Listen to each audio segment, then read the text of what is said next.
estadístico mucho más grande. ¿Qué voy a medir? Bueno, y ahí tenemos que hacer un análisis de recursos, ¿no? Porque medir todo quizás será un esfuerzo no conveniente. Entonces siempre tener en mente, ¿no?, nuestro sistema de producción Toyota que inspira el Lean Management, ¿no? Entonces tenemos que medir aquello que nos ayude a cuidar la calidad, los tiempos de entrega, los costos, la seguridad, el cuidado del medio ambiente, que son los 5 atributos para poder decir que mi trabajo es un trabajo bien hecho. Si alguna de estas patas no está, pudiste hacer mucho, pero ¿no? El trabajo bien hecho. El trabajo bien hecho tiene estos 5 atributos.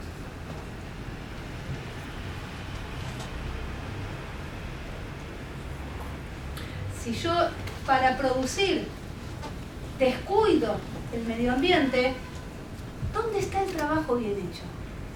¿Cuál es el bien de mi trabajo? Si yo no cuido las cuestiones de seguridad de la gente, ¿dónde está el bien? Por eso, parte de este sistema está basado en una filosofía de hacer las cosas bien.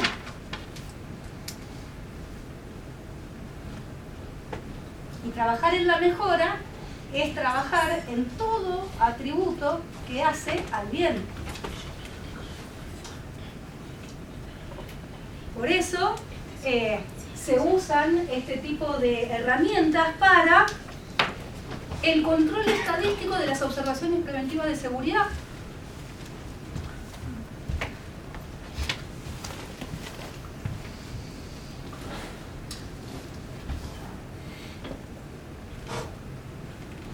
Se usan en cuestiones de variables ambientales. ¿Cuántas emisiones estás teniendo? Ojo, que más de esto no podés. Hoy tenemos que controlarlo. ¿Cómo estamos?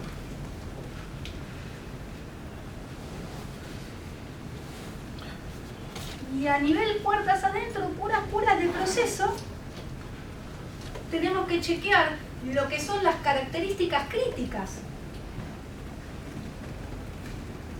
Y entender que toda variable, como decíamos, es producto de otras tantas variables que son factores.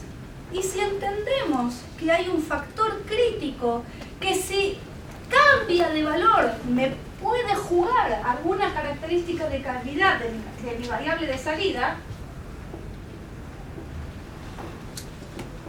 ¿no? En el proceso yo tengo diferentes variables, tanto de entradas como de proceso, y en general solemos monitorear muy bien la salida. Uy, mirá, estuviste mal. Bueno, volvemos.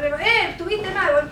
Pero no nos damos cuenta de que en realidad tenemos que entender estas causas de variación, entender cuál de estas es un factor crítico para que esto se dispare. Por eso el tema de amigarnos con el outlier, para entender cuándo pasó y qué proveedor me estaba entregando, con qué velocidad tenía la máquina, cuál era la temperatura ambiente en ese momento, cuál era el operario que estaba trabajando, etcétera, etcétera, etcétera, etcétera, para poder dar una explicación y decir, ojo, que esta variable también debemos controlarla.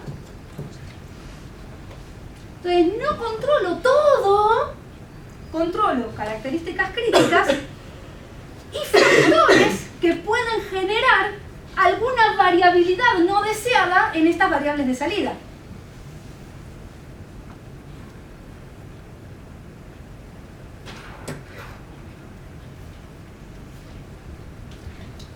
Y otras cosas que les quiero contar es que cuando hablamos de esta casita Lean o del sistema de producción Toyota, ¿dónde vemos el control estadístico de proceso? Si vamos acá,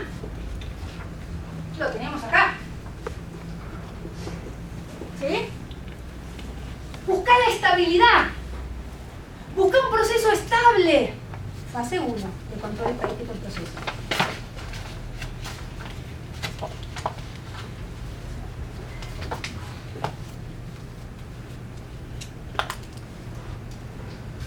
Acá tenemos las personas.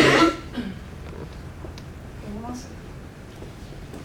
reduciendo los desperdicios, buscando la mejora continua. Entonces, una vez que tengo los procesos estables, voy a poder controlar en fase 2 que esto esté ocurriendo, ¿no? Con la cantidad adecuada, la calidad adecuada, en el momento adecuado. Y puedo controlar a través de control estadístico, en fase 2, que los valores de mi variable estén con la calidad esperada. Y por supuesto que las personas son quienes tienen que tener el conocimiento del control estadístico, con lo cual atraviesa toda esta parte de la estructura, porque son los que van a detectar y tomar acción.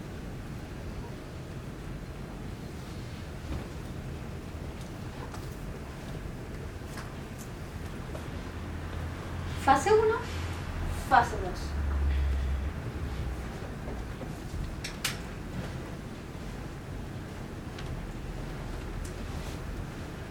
Bueno, espero haber sido, ¿no? Haber abarcado estos temas, que es, para qué sirve, les charlé un poquito de las escuelas, la fase de implementación, y ahora escucho preguntas. ¿Todo bien? ¿Se entendió? ¿Sí? ¿Los mareé a los que no tienen mucho conocimiento estadístico? Más o menos. Más o menos. ¿Leo? ¿Te mareé? No. ¡Ah, qué bueno! ¡Qué bueno! Bueno, escucho preguntas. ¿Qué les pareció?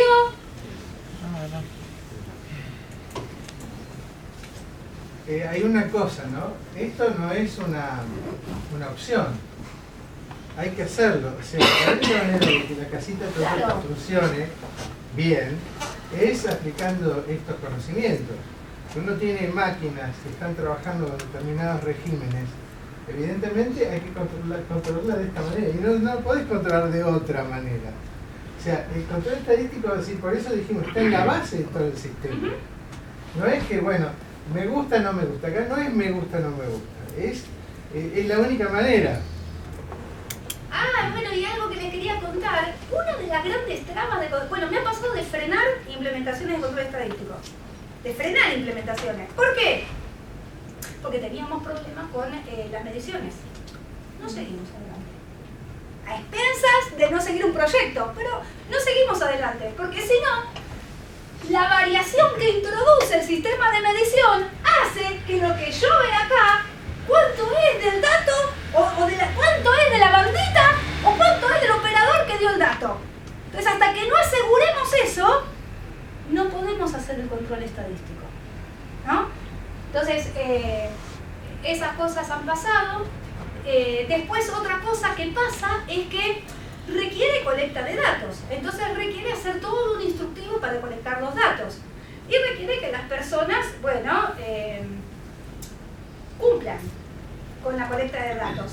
Y en muchas organizaciones es una parte difícil, ¿no? Generar el hábito.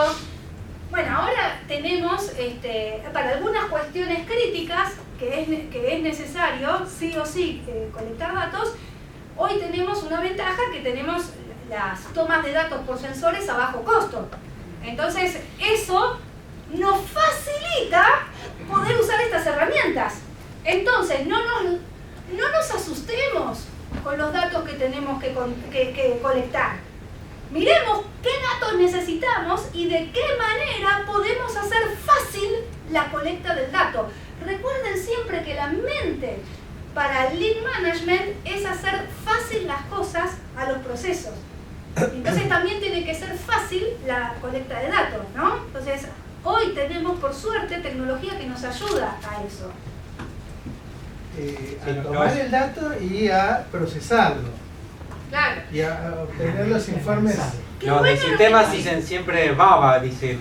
¿Qué? Si hablan de baba, porque dice basura adentro, basura afuera. Bueno, Porque si uno mete mal datos a un proceso y lo quiere procesar, procesa basura, va a salir basura. mirá qué interesante lo que están diciendo, porque justamente cuando nosotros tomamos datos por sensores, muchas veces lo que sale en las gráficas, ¿no?, de los software que nos muestran cómo andan los procesos, tienen la variabilidad, pero no tienen bien calculada. ¿Con qué lógica? ¿Dónde está la lógica de esa frontera?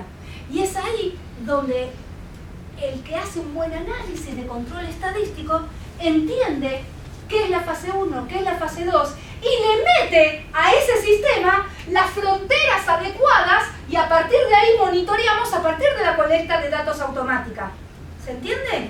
Entonces no confiemos en la parametrización del software que viene, sino que analicemos nuestra naturaleza del proceso y fijemos en fase 2 las bandas de controles adecuadas. Y la vinculación directa entre esas bandas de control adecuado con el cliente, que es el único que si no, no las pones. es el único Si no, no las pones. que determina. Claro, que no solamente la variación, sino la sintonización de alguna manera. Claro, por eso fase 1, ¿no? Chequear que sea estable y que sea capaz. Si no es capaz, no monitoreas en el futuro con eso, porque estás haciendo scrap, ¿no? Estás permitiendo producto defectuoso. Una pregunta. Las que sean. ¿Por qué en los manuales... Oh, sí. ¿Por qué en los manuales Sí. Sí. ¿Por qué siempre piden que vos antes de hacer un gráfico de control controles que los datos sean normales? Por error, por la escuela probabilística que forzó todo el tema de estas bandas de variación. Por eso. Muchas veces, Sí. la segunda parte... Sí. Y ¿no te vas a olvidar de la segunda parte de la pregunta? No. Déjame que te termine de contestar la primera. Entonces, esa variación... Muchas veces en los libros te dicen, antes de implementar control estadístico, fíjate que tu proceso tenga una distribución normal. Bueno, Shepard decía, no estamos buscando la distribución de los datos, ¿no? Estamos buscando la naturaleza de los datos, no una distribución teórica en los datos. Y justamente Deming viene a reforzar eso, porque tanto la distribución normal como cualquier distribución son postulados matemáticos que son datos, ¿no? Teóricos. Vos cuando vas a la realidad y te generas tu histograma, trata de encastrarlo perfecto. No vas a encastrar perfecto nunca. Por eso están los test de hipótesis. Los test de hipótesis que te dicen, ¿puedo asumir que esta distribución se parece a una distribución normal? Sí, podés, pero se parece. No va a ser nunca exactamente igual. Entonces, los modelos matemáticos difícilmente coincidan con las realidades de tus procesos. Bueno, entonces, la escuela probabilística fuerza estas líneas. No es que esté mal, te dan más patrones para detección. Pero si vos tomaste tu proceso, no es normal, no te angusties porque podés usar un gráfico de control con la salvedad que tus patrones de detección no los vas a mirar 2 de 3, 8 de tanto, ¿sí? Vas a ver más tendencia, más a patrones. Totalmente. Entonces, perdón que termine con esto. Si estamos usando un gráfico de agrupamiento, posiblemente tengas una distribución normal. Pero porque el promedio de promedios tiene una distribución normal. La dificultad es cuando estás haciendo un gráfico de valores individuales. Y si estás haciendo un gráfico de valores individuales, sí, hacete un test de hipótesis de normalidad para decir qué cosa. Puedo usar la prueba que se me cante, que la voy a usar bien, o no uso todas las pruebas de detección, porque no se distribuye de forma normal. No me sirven todas las pruebas de detección. ¿Te respondí? Sí. Listo, vamos con la segunda. En los manuales, sobre todo la IAG, habla... Yo sé que los límites de control están a más o menos 3 sigmas. Sí. No sé, ¿Por qué hay tantos coeficientes para calcular los límites de control que ponen A2, A3, Perfecto. K4, K7? Muy bien, vamos a responderte sin ponerte todas las fórmulas, pero te lo Sí, voy a no, responder. la memoria no me las acuerdo tampoco, la busco en Sí, el sí, valor. sí, te la voy a responder. ¿Puedo borrar un poquito esto?